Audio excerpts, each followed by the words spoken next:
ఆది దేవునికి యుగ యుగములకు మహిమ కలుగును గాక. నాకు ఈ అవకాశం ఇచ్చినటువంటి మన సేవకులు సింహన్న గారికి అలాగే నిసియమ్మ గారికి పరిచయ వందనాలు తెలియపరుస్తూ ఉన్నాను. పరిశుద్ధ గ్రంథములో నుండి ఎబ్రీలు రాసిన పత్రిక 12వ అధ్యాయము 29వ వచనములో చివరి మాటగా మనం చూసుకున్నట్లయితే, ఏలయనగా మన దేవుడు దహించు అగ్ని ఉన్నాడని చదవబడినటువంటి లేఖన భాగంలో ఈ రోజున యొక్క ధ్యానాంశము, మన దేవుడు దహించు అగ్ని ఉన్నాడు. హల్లెలూయా. మన దేవుడట దహించు అగ్ని ఉన్నాడని దేవుని వాక్యం సెలవిస్తూ ఉంది. ప్రియమైనటువంటి దేవుని సంఘమా, లోకములో మనం చూడగలిగితే అనేకమైన విషయాలు కనబడుతూ ఉంటాయి, వినబడుతూ ఉంటాయి. వాటిని మనం చాలా జాగ్రత్తగా మనం గమనించినట్లయితే, ఒకటి సత్యం ఉంటే వెంటనే దాని పక్కన అసత్యం ఉంటుంది, నిజముంటే దాని పక్కన వెంటనే అబద్ధం ఉంటుంది. వస్తువుల రూపంలో మనం చూసినట్లయితే ఒరిజినల్ ఉంటే దాని పక్కనే డూప్లికేట్ కూడా ఉంటుంది. అలాగని వాక్యానుసారంగా మనం చూసినట్లయితే అగ్ని అనే మాటను మనం ఈరోజు అధ్యయనం చేసినట్లయితే, అగ్ని అనగా రెండు రకాల అగ్ని మనం ఈరోజు అధ్యయనం చేద్దాం. అగ్ని అనగా రెండు రకాలు. ఒకటి అన్య అగ్ని ఉంది, రెండవదిగా మనం చూసినట్లయితే దేవుని అగ్ని కూడా ఉన్నది. మొదటిగా అన్య అగ్ని గురించి కొన్ని విషయాలు మాట్లాడుకుందాం. అసలు అన్య అగ్ని అంటే ఏమిటి? అన్య అగ్ని అనగా ఎరగనిది, మనకి తెలియనిది అని అర్థమిస్తూ ఉంది. తెలియని అగ్ని గురించి లేదా అన్య అగ్ని గురించి మనం లేఖన భాగంలో నుండి కొన్ని విషయాలు మనం పరిశీలన చేసినట్లయితే, లేవీ కాండము 10వ అధ్యాయంలో ఆ యొక్క అన్య అగ్ని గురించి రాయబడి ఉంది. ఆ మాటలు మనం చూద్దాం. లేవీ కాండము 10వ అధ్యాయము 1, 2, 3 వచనాల్లో ఆ మాటను చూద్దాం. అహరోను కుమారులైన నాదాబు, అబిహులు తమ తమ ధూపార్థములను తీసుకుని వాటిలో నిప్పులుంచి వాటి మీద ధూప ద్రవ్యములు వేసి యెహోవా తమ కాజ్ఞాపింపని వేరొక అగ్నిని ఆయన సన్నిధికి తేగా. హల్లెలూయా. చదవబడినటువంటి లేఖన భాగంలో మనం చూసినట్లయితే, యెహోవా తమ కాజ్ఞాపింపని వేరొక అగ్ని అంటే ఇది అన్య అగ్నిగా, మనకు తెలియని అగ్నిగా మనం దీని వాక్యం తెలవిస్తూ ఉంది. ఈ అన్య అగ్ని లేదా వేరొక అగ్ని గురించి దేవుడు చాలా సుస్పష్టంగా జాగ్రత్తగా దాన్ని కేర్ తీసుకున్నారు.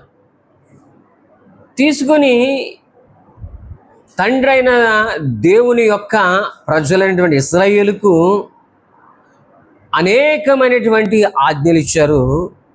ఆ యొక్క ఆజ్ఞలలో ఒకటైనటువంటి మాట లేకపోతే ఆజ్ఞ మనం చూసినట్లయితే అంటాడు ఆయన, మీ పిల్లలైనను అనగా కుమార్తెలైనను కుమారుడైనను కూతుళ్ళనైనను అగ్నిగుండము దాటించకూడదు అని చెప్పేసి తన ప్రజలకు ఒక ఆజ్ఞగా ఒక ఆజ్ఞను జారీ చేసి ఉన్నాడు. ఎందుకు అంత కఠినముగా లేదా ఆజ్ఞగా ఆయనకి ఆ అగ్ని గురించి ఇచ్చాడు అని అంటే, ఆ యొక్క అన్యాగ్ని అనగా శక్తి లేనిది లేదా బలము లేనిది అంటారు.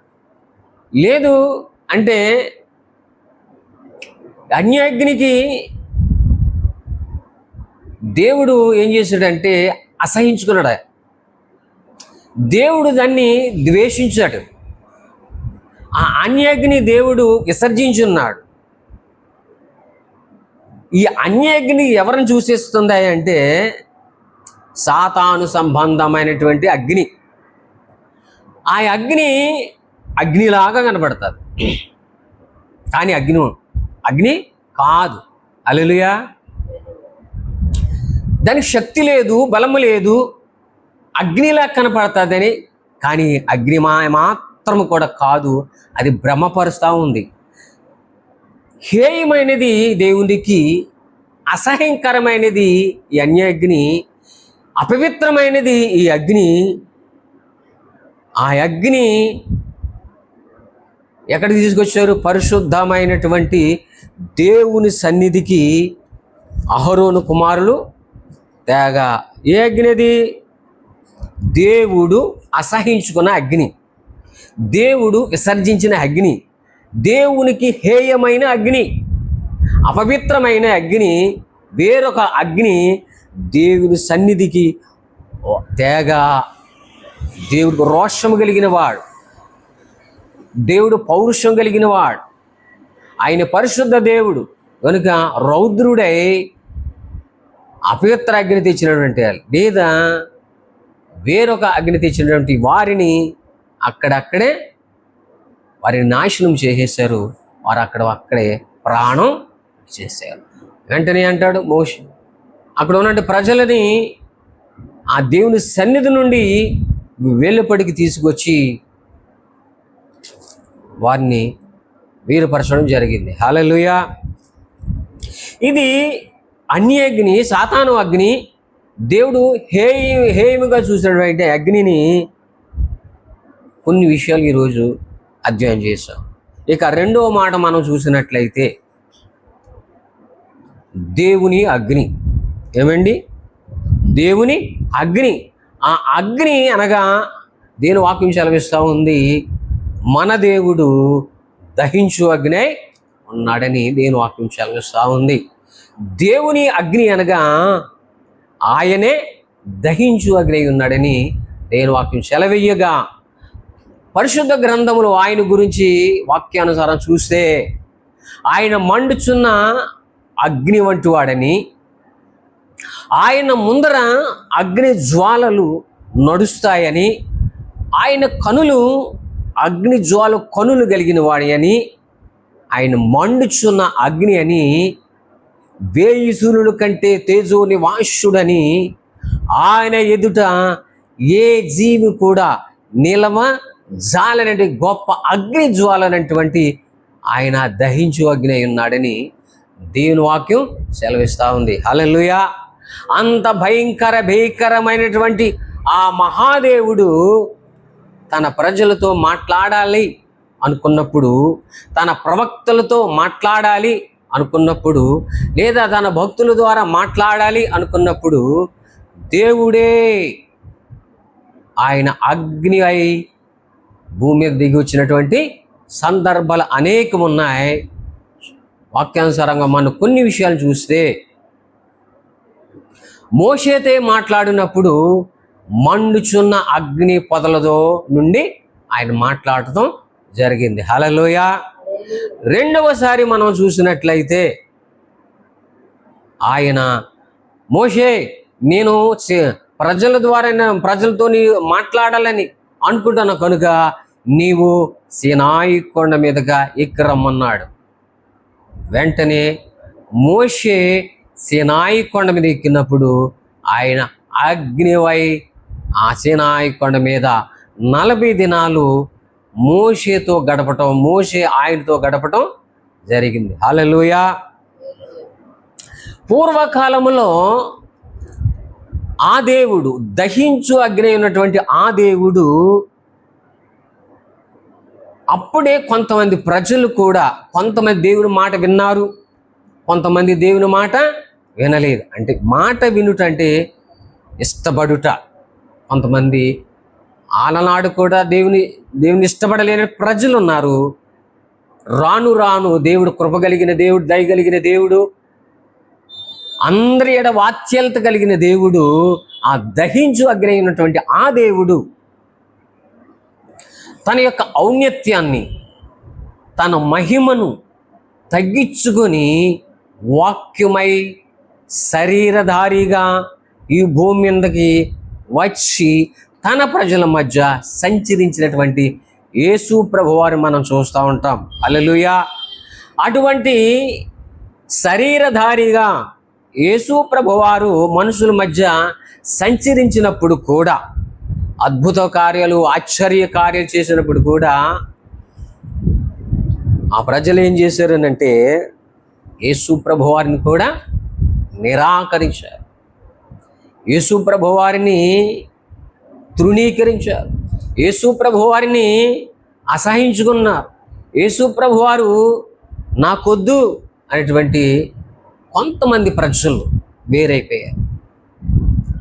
వాక్యం ప్రవచనం నెరవేరినట్లుగా ప్రభు అయిన యేసుక్రీస్తు వారు సర్వమానవ యొక్క పాప పరిహార్థము కొరకై సిలువలో మరణించి తిరిగి లేచి మరలా ఆయన ప్రస్తుత కాలమందు ఆత్మస్వరూపం మన మధ్యన సంచరించుగా ఉన్నాడు. హల్లెలూయా.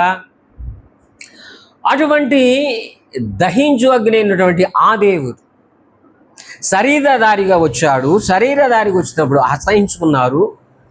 ఇప్పుడు ప్రస్తుత కాలమందు ఆత్మస్వరూపుగా మన మధ్య సంచరిస్తున్నప్పుడు ప్రస్తుత కాలంలో కొంతమంది ప్రజలు పరిశుద్ధాత్మ దేవుడిని ఇప్పుడు నిరాకరిస్తున్నారు. కొంతమంది ప్రజలు ఏమంటున్నారు, సేవకులు ఏమంటున్నారంటే పరిశుద్ధాత్మ దేవుడు లేడు, పూర్వకాలమనే ఉన్నాడు, ప్రస్తుత కాలం లేడు అంటూ కొంతమంది అంటారు పరిశుద్ధాత్మ దేవుడు ఆల్రెడీ మాలో ఉన్నాడు, ఆయన ఇప్పుడు పిలవటం ఎందుకు, ఆయన సన్నిధిలో మనం అరవటం ఎందుకు, ఆయన సన్నిధిలో డ్రమ్స్ కొడటం ఎందుకు, కేకలు వేయటం ఎందుకు, అల్లరి చేయటం ఎందుకు అని కొంతమంది సేవకులు తనకు నచ్చిన రూపంలో, లేకపోతే తన నచ్చినటువంటి మైండ్ సెట్ విధానంలో పరిశుద్ధాత్మ దేవుణ్ణి నిరాకరిస్తున్నట్టు కొంతమంది ఉంటే, మరొక కొంతమంది ప్రజలు ప్రస్తుతం పరిశుద్ధాత్మ దేవుడు ఉన్నాడు అని ఆయన కోసం వేచి ఉన్నటువంటి కొంతమంది సేవకులు ఉన్నారు, కొంతమంది విశ్వాసులు కూడా ఉన్నారు. హల్లెలూయా. ఈ కాలంలో పరిశుద్ధాత్మ దేవుడు ఎందుకు నీకు నాకు అవసరం అనంటే ఆయన దహించు అగ్ని ఉన్నాడని దేవుని వాక్యం సెలవిస్తూ ఉంది. దహించు అగ్ని అంటే ఏమిటి అర్థం? అసలు దహించుడు అంటే ఏంటి అర్థం అని అంటే వాక్యంలోని కొన్ని విషయాలు జ్ఞాపకం చేద్దాం. అబ్రహాము గారు ఆయన ఇంటికి వచ్చినప్పుడు దేవుడే దిగి వచ్చినప్పుడు ఒక వాగ్దానం చేస్తారు. అటువంటి వాగ్దానం విషయంలో, అయ్యా మీరు దీవించారు, ఆశీర్వదించారు కనుక మీకు ఆతిథ్యాన్ని ఇస్తాను, అది కాస్త అంత సేవించి వెళ్ళండి అన్నప్పుడు పరుగున ఇంట్లోకి వెళ్ళి కావలసినటువంటి పదార్థములన్నిటిని కూడా అక్కడ పెట్టినప్పుడు అక్కడ అగ్ని చేత దహించి ఉన్నారు. హల్లెలూయా. రెండవదిగా మనం చూసినట్లయితే ఏలియా భక్తుడు అక్కడ యెజెబెల్ ప్రవక్తలకని ఏలియాకి వివాదం జరిగినప్పుడు, లేదా దేవుడు ఎంత గొప్పవాడో మీరు నిరూపిస్తారా లేదా నన్ను నిరూపించమంటారా అని వివాదము కలిగినప్పుడు, వారి మధ్య ఒక పోటీ కలిగినప్పుడు మొదట బయలు యొక్క ప్రవక్తలకు ఛాన్స్ ఇచ్చినప్పుడు వారు ఎంతగానో ఆరాధించినప్పుడు అగ్ని దిగి రాలేదు. మనకందరికీ కూడా సుపరిచితమైనటువంటి వాక్యమే. అప్పుడు ఏలియా దేవుని సన్నిధిలో ప్రార్థించినప్పుడు అక్కడ ఏర్పాటు చేయబడేటటువంటి ఆ యొక్క బలిపీఠమును కొరకు ప్రార్థించగా, ఏలియా ప్రార్థించగా ఆకాశం నుండి మహాభయంకరమైనటువంటి అగ్ని వచ్చి ఆ బలిపీఠమును దహించివేయగా అక్కడ ఏం జరిగిందంటే కేవలం బూడిద మాత్రమే మిగిలింది. దహించుడు అనగా అక్కడ ఉండే పదార్థములన్నిటిని కూడా కాల్చివేయుట. హల్లెలూయా. ఆయన దహించు అగ్ని ఉన్నాడు కనుక అక్కడ ఏర్పాటు చేయబడిన ఆ బలులను ఏం చేశాడు? దహించి వేశాడు. మిగిలింది ఏముందనంటే బూడిద. హల్లెలూయా. కాబట్టి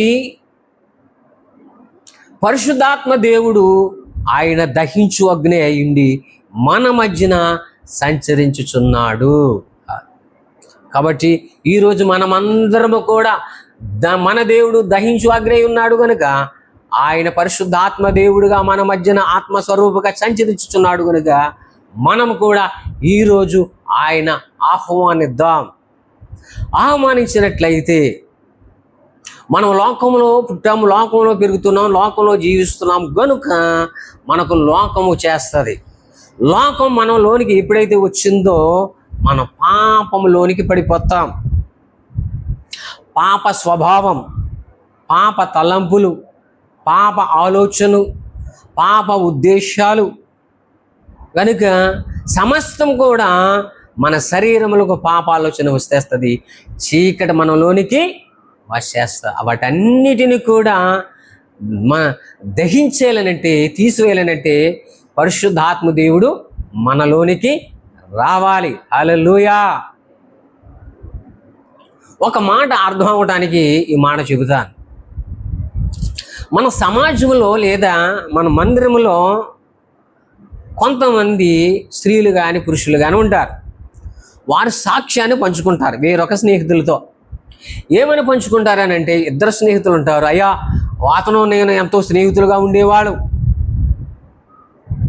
అయితే అవి మాటలకు ఈ రోజున నాలో దహించేస్తుంది అంటారు.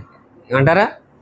ఇదివరకు వారు ఎంతగానో ప్రేమగాను అన్యోన్య సహవాసంగాను ఉండేవారు. ఒకరినొకరు తిట్టుకుంటేవారు. తిట్టుకున్న ఎంత ఉమ్మ పూసినా సరే తుడుచుకుని వెళ్ళిపోయినటువంటి స్నేహానుబంధం. ఎందు నిమిత్తమో వారి మధ్య ఏదో విరోధం వచ్చింది, వారిద్దరు శత్రువులు అయిపోయారు.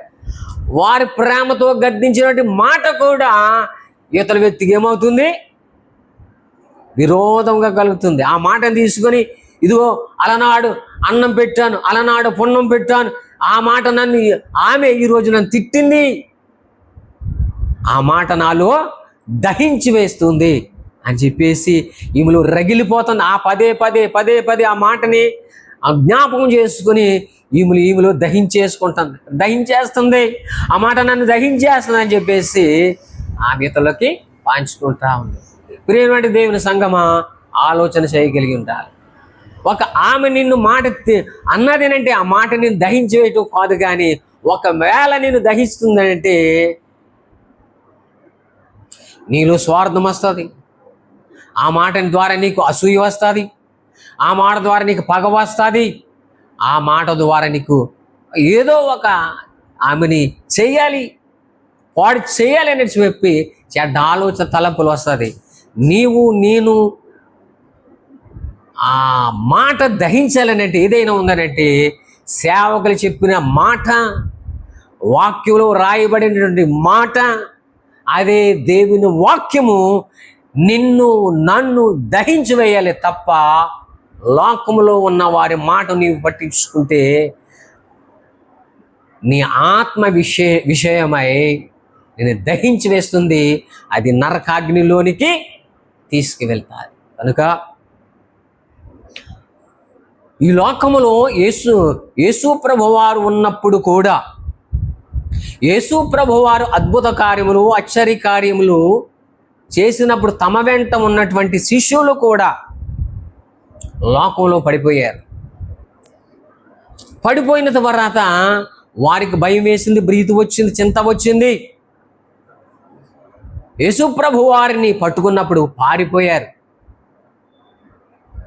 ఎప్పుడైతే యేసుప్రభు మరణించి తిరిగి లేచి ఆత్మస్వరూపుగా 40 దినాలు తన్ను తాను ప్రత్యక్షపరుచుకుని ఉన్నారో, ఆయన వాగ్దానాన్ని శిష్యులు నమ్మి ఉన్నారో, అపోస్తలుల కార్యం 2వ అధ్యాయం మనం చూసినట్లయితే, అయ్యా మీరు తండ్రి మనకు వాగ్దానం చేసిన వాగ్దానం పొందుకునటానికి మీరు వెళ్ళి మీరు ప్రార్థించండి అన్నప్పుడు ఆ మాట చెప్పున వారు 50 దినాలు దేవుని సన్నిధిలో 120 మంది భక్తులు ప్రార్థించినప్పుడు వారి మీదకి గొప్ప అగ్ని వారి మీదకి దిగగా, పరిశుద్ధ ఆత్మ వారి మీద దిగగా, మండుచున్న అగ్ని వారి మీదకి దిగగా, వారు ఏం చేశారు అంటే దేవునికి సాక్షులుగా ఉండుటూ,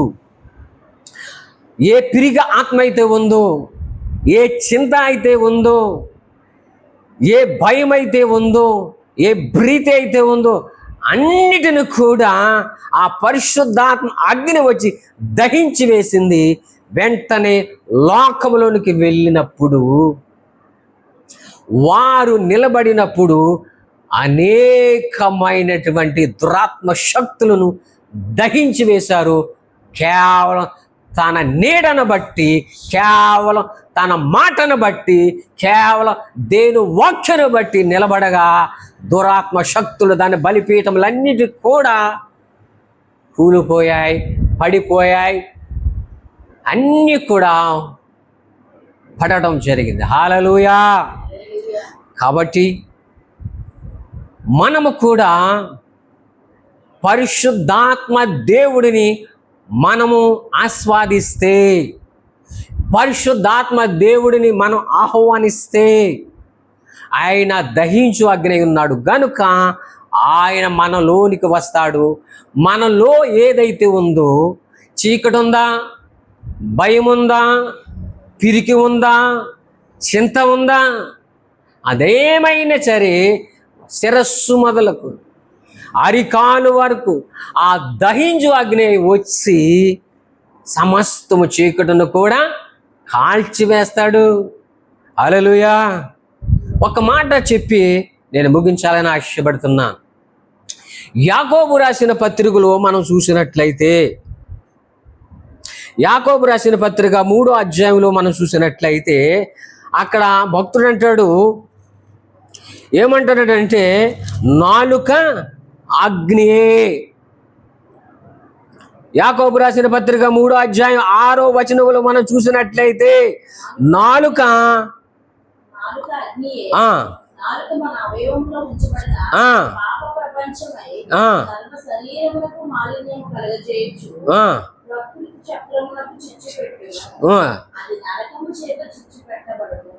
సరిపోతుందమ్మా.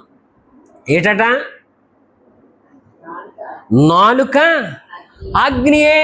ఏ అగ్ని అని అంటే అన్యాగ్ని, సాతాను సంబంధమైన అగ్ని. ఆ సాతాను సంబంధమైన ఆ అగ్ని నీవు నేను కూడా ఆహ్వానించకపోయినా అది ఏలుబడి చేస్తుంది. మన సర్వ శరీరంలోనికి ప్రవేశించి నాలుక ద్వారా మాట్లాడుతూ ముసలమ్మ ముచ్చట్లు పెట్టి, లేదా చాడీలు చెప్పి, ఖాళీ మాటలు చెప్పి సమాజంలో ఉన్నటువంటి విశ్వాసులు ఏమి, నీవు నేను పెరుగుతున్న సమాజంలో కానీ లేదా స్నేహితుల మధ్య చిచ్చు పెడుతుంది. హల్లెలూయా. ఏం పెడుతుంది? ముసలమ్మ ముచ్చట్ల ద్వారా, ఖాళీ మాటల ద్వారా సమాజంలో మనుషుల మధ్య ఏం చేస్తుంది? అబద్ధం మాట, అసూయ మాట, ద్వేషము మాట, లేని మాట, ఖాళీ మాట మాట్లాడుతుంది. ఈ నాలుకే అగ్ని. హల్లెలూయా. సమస్తము కూడా సమాజాన్ని ఏం చేస్తుంది? కాల్చివేస్తుంది. ఐక్యత ఉంచదు, సమాధానం ఉంచదు. వారి మధ్య బంధాలని విడగొట్టేస్తుంది. హల్లెలూయా. ఏ నాలుక? అగ్ని, అన్యాగ్ని.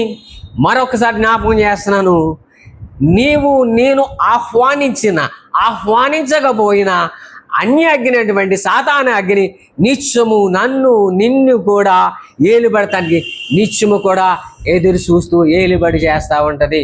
హల్లెలూయా. కాబట్టి అన్య అగ్నిలో తని పడగల కింద నీవు నేను ఉంటామా? లేదు. నీతి సూర్యుడైనటువంటి ఆ దహించు అగ్ని రెక్కల కింద ఉందామా? ఈరోజు మనం తేల్చుకుందాం, ఆలోచిద్దాం. ఆ దహించు అగ్ని అనేటువంటి ఆ పరిశుద్ధాత్మ దేవునిని మనం ఈరోజు ఆహ్వానిస్తే, ఆయన పిలిస్తే, అయ్యా ఇంతవరకు మాటల ద్వారా, చూపుల ద్వారా, హృదయం ద్వారా, క్రియల ద్వారా ఈ లోకములో అనేక మందిని నేను ఏం చేశానంటే కాల్చివేశాను. నా నాలుగు ద్వారా అనేక మందిని కొంపలు కూల్చాను, సమాజాన్ని కూల్చాను, సంఘాన్ని కూల్చాను, మనుషుల మధ్య చిచ్చు పెట్టానయ్యా. అలనాడు అపోస్తుల మీద దిగువచ్చినటువంటి ఆ పరిశుద్ధ ఆత్మ అగ్ని, దహించు అగ్ని నా పైకి రండి అని ఉపవాసం ఉండి ప్రార్థన చేయగలిగితే, ఆయన ఆహ్వానిస్తే, పరిశుద్ధాత్మ దేవుడు నీవు నేను కూడా ఎప్పుడైతే ఆహ్వానిస్తావో నీ పైకి నా పైకి వచ్చి ఏలుబడి చేయటానికి, ఆయన నింపడానికి, నిన్ను నన్ను పరిశుద్ధపరచడానికి, నా అవయవాలని పరిశుద్ధపరచడానికి, నా అవయవాలని ఆయన అవయవాలుగా తీర్చిదిద్దటానికి ఇష్టపడుతున్నాడు. అగ్ని చేత నింపి లోకములోనికి నిన్ను పంపి చీకటి దుర్గములను, ఆ అన్య దుర్గములను, ఆ యొక్క దుర్గములు కూల్చడానికి నిన్ను నన్ను అగ్ని ద్వారా నింపడానికి ఇష్టపడతా ఉన్నాడు. హల్లెలూయా. కనుక ఈరోజు ఆ దహించు అగ్ని అయినటువంటి ఆ అగ్ని నేను ఏలుబడి చేద్దామా, రమ్మని అడుగుదామా? హల్లెలూయా. ఒకవేళ ఆ అగ్ని నీవు నేను ఆహ్వానిస్తే అగ్ని వస్తుంది. శిరస్సు మొదలుకొని అరిపాదం వరకు అగ్ని చేత నింపబడిన వాడై నీవు నేను కదిలినప్పుడు, అలనాడు అపోస్తులు కదిలినప్పుడు, అలనాడు అపోస్తులు నడిచినప్పుడు, అలనాడు అపోస్తులు నైనా వస్త్రము ముట్టుకున్నప్పుడు, ఆయన వస్త్రం ముట్టగా ఆయన పాదములు తగలగా, ఆయన నీళ్ళ కదలగా దుర్గములు చీకటి కూలిపోయినాయో, అలాగనే ఈరోజు నిన్ను నన్ను అట్టి సాక్షిలా ఉండడానికి, చీకటి దుర్గములు కూర్చివేయటానికి నిన్ను నన్ను ఏర్పరచ సిద్ధముగా ఉన్నాడు. ఆ దహించు అగ్ని ఎదురుగా నీవు సిద్ధంగా ఉన్నావా? ఉంటే ఆ దహించు అగ్ని నిన్ను నన్ను సిద్ధపరచ ఇష్టంగా ఉన్నాడు. ఆయన శిష్యులుగా చేయడానికి ఇష్టపడుతున్నాడు. కనుక ఆ పరిశుద్ధాత్మ దేవుడిని ఆహ్వానిద్దాం, ఆ పరిశుద్ధాత్మ దేవుడిని చేత నింపబడదాం, దేవుని శిష్యులుగా మనం ఉందాం. అట్టి కృప దేవుడు నీకును నాకు ఇచ్చునుగాక. ఆమేన్.